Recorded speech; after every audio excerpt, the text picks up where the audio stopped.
Olá, boa noite. Vamos aos destaques de hoje do Cidade News, que começa agora. Adoção e doação de mudas marcam domingo na Expo Araçatuba. Jornalista Leonardo Balsalobre traz os destaques direto de Brasília. Produtores se preparam para início do plantio da soja. Araçatuba ganhará Centro de Longevidade Ativa. Atentado às Torres Gêmeas completa 22 anos. Empoderamento da mulher no campo é assunto na Expo Araçatuba. Lula quer deixar questões geopolíticas de fora do G20. E Sebrae realiza palestra voltada a profissionais da educação.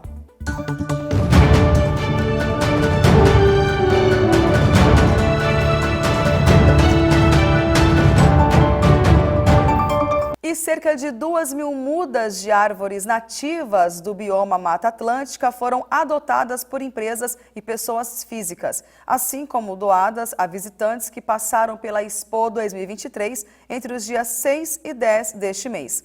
Itens de diversas espécies, como o embaúba e angico preto, foram ofertadas na Arena Valtra Agro e fazem parte do Das Fontes à Foz, programa pioneiro no estado de São Paulo, iniciativa do Ciram, em parceria com a Prefeitura Municipal e a iniciativa privada. O programa reúne dados precisos das bacias hidrográficas de Araçatuba, das suas propriedades lindeiras, das áreas adequadas para reflorestamento, assim como se propõe a disponibilizar gratuitamente mudas e fazer o monitoramento das áreas que serão recuperadas.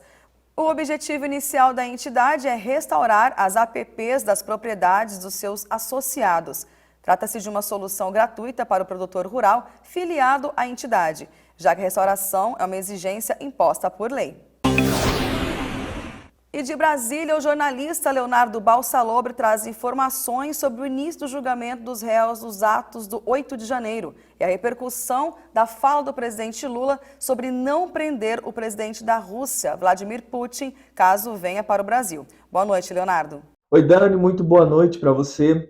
Olha, o Supremo Tribunal Federal começa a julgar hoje os primeiros 4 réus dos atos do 8 de janeiro. Eles respondem pelos crimes de associação criminosa armada, abolição violenta do Estado Democrático de Direito, golpe de Estado, dano qualificado pela violência e grave ameaça, com emprego de substância inflamável contra o patrimônio da União e com considerável prejuízo para a vítima e deterioração do patrimônio tombado. Somadas, as penas podem chegar a 30 anos de reclusão. O julgamento ocorrerá de forma individual, ou seja, cada réu responderá a uma ação penal específica. Vale lembrar que 3 deles seguem presos preventivamente. E o relator dessas acusações apresentadas pela Procuradoria-Geral da República é o ministro do STF, Alexandre de Moraes. E o presidente Lula recuou da afirmação feita à CNN da Índia de que o presidente da Rússia, Vladimir Putin, não seria preso se viesse ao Brasil. O bloco do G20 acontecerá no Rio de Janeiro, em novembro de 2024. Agora, Lula pontua que quem deve decidir sobre o assunto é a justiça, aspas para ele.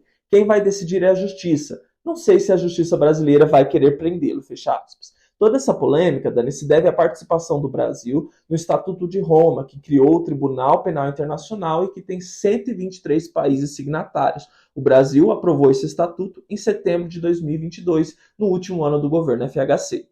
Em março deste ano de 2023, o tribunal emitiu um mandato de prisão contra Putin por crimes de guerra, incluindo a deportação ilegal de crianças da Ucrânia para a Rússia.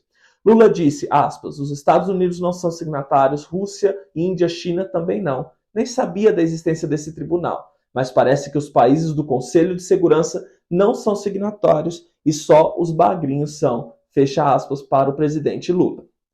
E Dani, são essas as informações de hoje para começarmos a semana aqui direto de Brasília. E eu volto com você para os estúdios da TVC Gazeta em Araçatuba.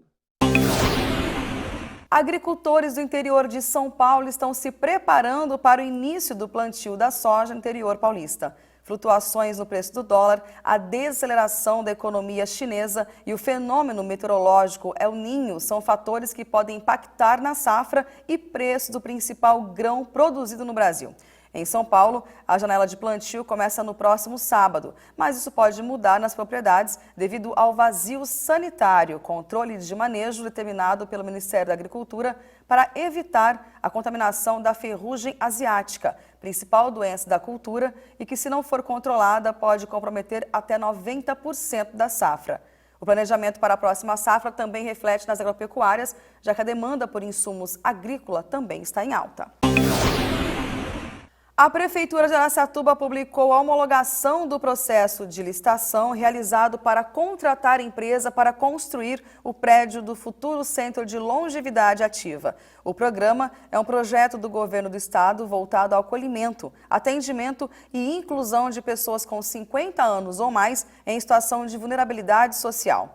O prédio vai ser levantado na rua Dr. Luiz de Almeida, na esquina com a Avenida João Arruda Brasil. Segundo o que foi publicado, a vencedora da licitação é a empresa Auge Incorporação e Construção Limitada, que deverá receber mais de R$1.300.000. Desse total, 700 mil serão disponibilizados pelo governo do estado por meio de convênio e o restante será custeado com recursos dos cofres municipais. Segundo o que foi divulgado no espaço, haverá ações para promover a inclusão produtiva, novas carreiras e empreendedorismo entre os idosos, incluindo apoio à qualificação e formação, além de atividades envolvendo tecnologia.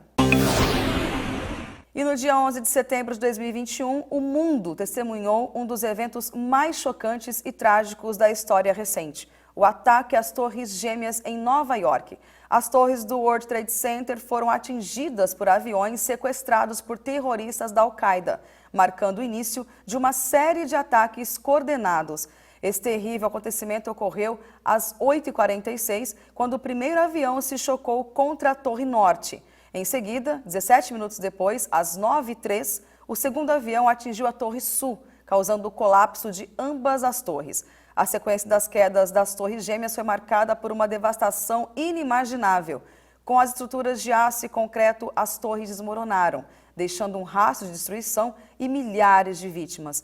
No local onde existiam as torres, hoje tem um memorial, com o nome de todas as vítimas e um museu que tem todos os objetos encontrados entre os escombros das torres. O ataque de 11 de setembro marcou profundamente a história da humanidade, reforçando a necessidade de união e combate ao terrorismo.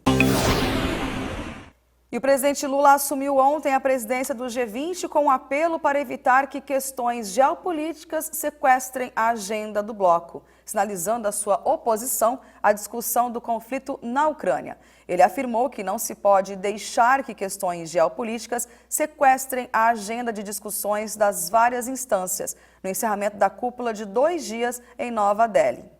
O presidente levantou a questão um dia depois de o grupo das 20 grandes economias emitir uma declaração final que evitou criticar a Rússia pela invasão da Ucrânia, um reflexo da falta de consenso no bloco sobre o assunto.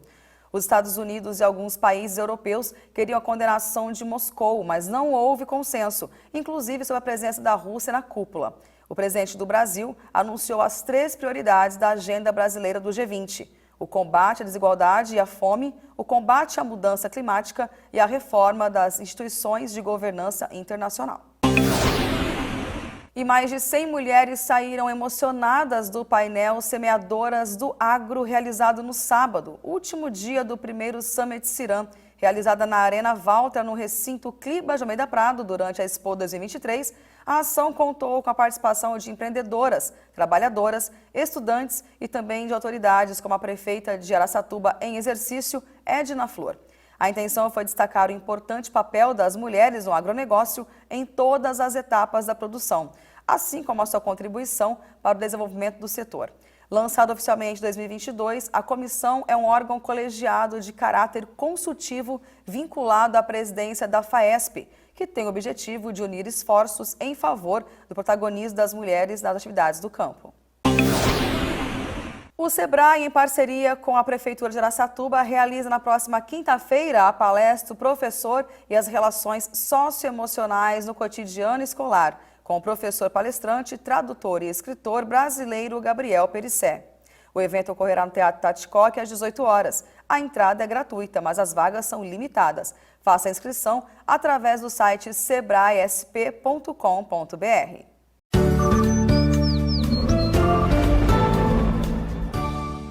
Veja a previsão do tempo em Araçatuba para amanhã.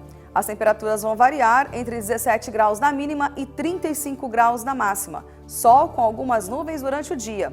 A umidade relativa do ar vai oscilar entre 17% e 42%. A intensidade de ventos não passa de 17 km por hora.